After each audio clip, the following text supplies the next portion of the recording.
Мен Гүлжанат деген қатына басын байлап Қарақалпақстан шулатып. Қай күні үстінен ақша қосқан Гүлбекелер. Ана киелі затқа. Бұл болмайды ғой, маған ауыр ғой, мен адал адаммын, мен әруақтың бұл екі қатынға бәрібір екеуі де елді құтып жүрген қатындар, үш байға тиіп, мына екеуі де сондай. Мен әруақтың қасында ондай лас нәрсе жасауға болмайды. Жан керек па? Қарақалпақстан өзі де келеді, керек емес. Мына Гүлбеке деген қатына мұғайын басын бәле қалды ғой. Ұяты жоқ әйел екен, осы уақытқа шыдап келдім, құрсыныш деп. Кеше естіп айтқан сөзіміздің бәрін естідік. Құдайды ғана кеше Перизат ауырып жатқанда бар дегенде ақша сұрап өліп баратыр, өліп. Құрсын беріп жатыр ғой, қанша үй жинаған, бір 2 бөлмені жинау үшін күнде қырылды сол Перизатпен. Мен осы уақыттан шыдап келдім, мен бұл әйелге шыдай алмаймын уже. Еще кеше Қарақалпақстанға бүкіл халықтың үстінен ақша қосып, еңбегім, менің еңбегім деп.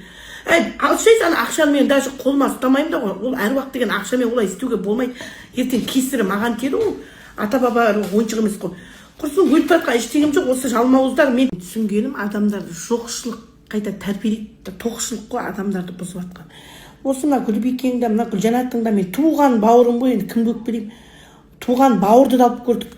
Бәрі келген кезде сүмірейіп келеді, бір министрдің қатындарымыз ғой, білімдері де жоқ, бай қарасаң ғой. Пол жуып, біреудің үйін жинап, малай болып жүрген қатындарға осы жерге келіп, тойынғаннан кейін тіпті ақырағанда әл бермейді. Халық деген ол адал жүріп, бір жерде адал жүріп тұратын жер ғой бұл. Ана ақшаны базар-мазар қылғысы келеді. Ол болмайды ғой, әруаққа ойыншық емес қой.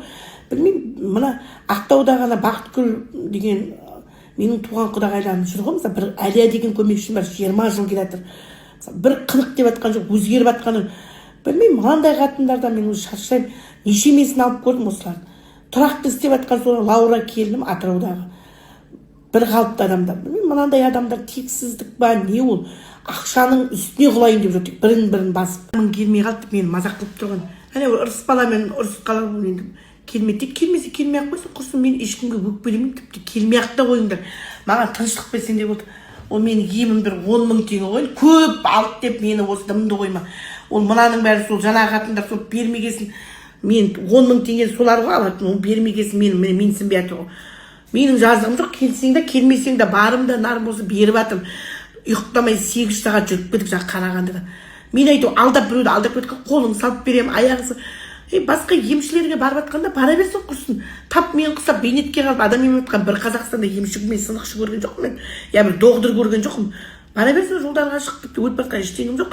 Мен бір 100 мыңдап, миллиондап ақша алған жоқ. Бір 5-10 мың теңге, оны да осы жүріп тұру, осы қатында ақша бермесе мен сенбейді, мен сенбей жатырмын. Бастағы бит балаққа шықты білдік. Ақша бергенде ханым болып едік, қазір ит болып қалдық. Ит қылып жатыр, қыла берсін құрсын. Енді халықты қинамай, қымбатшылық қой, халықта да жоқ шығар.